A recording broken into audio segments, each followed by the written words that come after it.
Mon rôle dans le CAPDOM a été d'être à l'initiative de ce programme, puisqu'au départ, c'est la LPO qui nous avait sollicité en tant qu'association ornithologique de la Martinique. Avec Julie Riguel, nous avons mis en place en Martinique un COPIL, un comité de pilotage, qui présentait l'avantage de mettre autour d'une même table divers acteurs de la conservation de la nature et de la conservation des espèces protégées en Martinique. Nous nous sommes donc retrouvés tous, DEAL, Parc naturel, Conservatoire du littoral, Conseil régional, Ligue de protection des oiseaux, Université Antilles-Guyane, Carouge, pour pouvoir proposer des actions en vue d'améliorer et de permettre à cette espèce d'être conservée dans son habitat naturel. CAPDOM a permis déjà de centraliser toutes les informations qu'il y avait sur l'espèce, parce que le parc n'est pas le seul acteur à travailler sur cette espèce. Chaque acteur était déjà impliqué d'une façon ou d'une autre à la gestion de l'espèce, bon, à part les informaticiens. Mais c'est là l'originalité aussi du projet, parce qu'on a réussi à faire travailler informaticiens, ornithologues, et ça c'est pas banal quand même. La plus-value, ça a été, enfin pour nous, ça a été surtout l'apport de connaissances. Parce qu'au départ, nous assistions à ces comités de pilotage, on était surtout passifs parce qu'on ne connaissait pas le domaine. Et donc il y avait des spécialistes, et même les ornithologues, on voyait qu'ils n'avaient pas toujours la même vision. Et donc nous, on apprenait.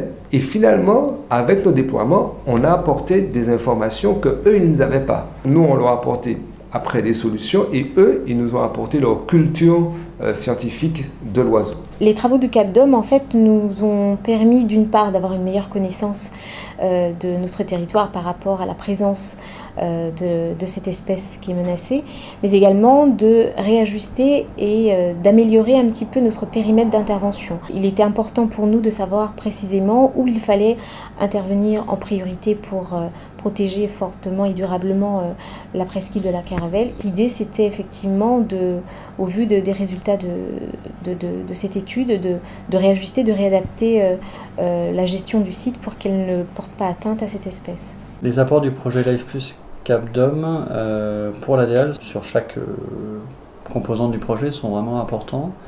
Par exemple, sur le moqueur à gorge blanche, ça nous a effectivement permis de mieux connaître la répartition d'espèces sur la presqu'île de la Caravelle, d'avoir plus d'informations pour pouvoir répondre à des demandes d'aménagement sur le site, par exemple, sur certains sites.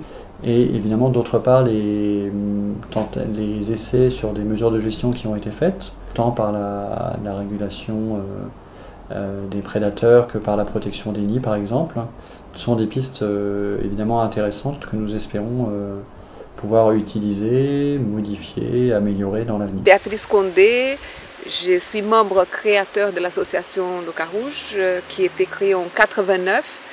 Et j'ai un peu plus de 20 ans d'expérience sur l'ornithologie. Les personnes qui sont inscrites, qui font là les stages, la formation, c'est bien parce que ce sont des personnes qui travaillent avec l'environnement, donc la DEAL, ONF, le parc naturel, les communes. Donc toutes ces personnes sont engagées. Donc moi je suis de plus en plus heureux d'avoir contribué à ce niveau et différents membres de l'association, et que en fait que c'est porté une pierre à un édifice qui va pouvoir continuer et former quelque chose d'énorme et pouvoir à la suite en fait protéger notre environnement. La région a décidé de soutenir ce programme puisqu'il s'agit effectivement déjà d'acquérir des connaissances beaucoup plus fines sur le moqueur à gorge blanche, espèce endémique de notre île, de façon à définir des mesures conservatoires. Ce programme ne va pas se terminer à la fin officielle du programme, prévu en septembre 2015, mais sera poursuivi.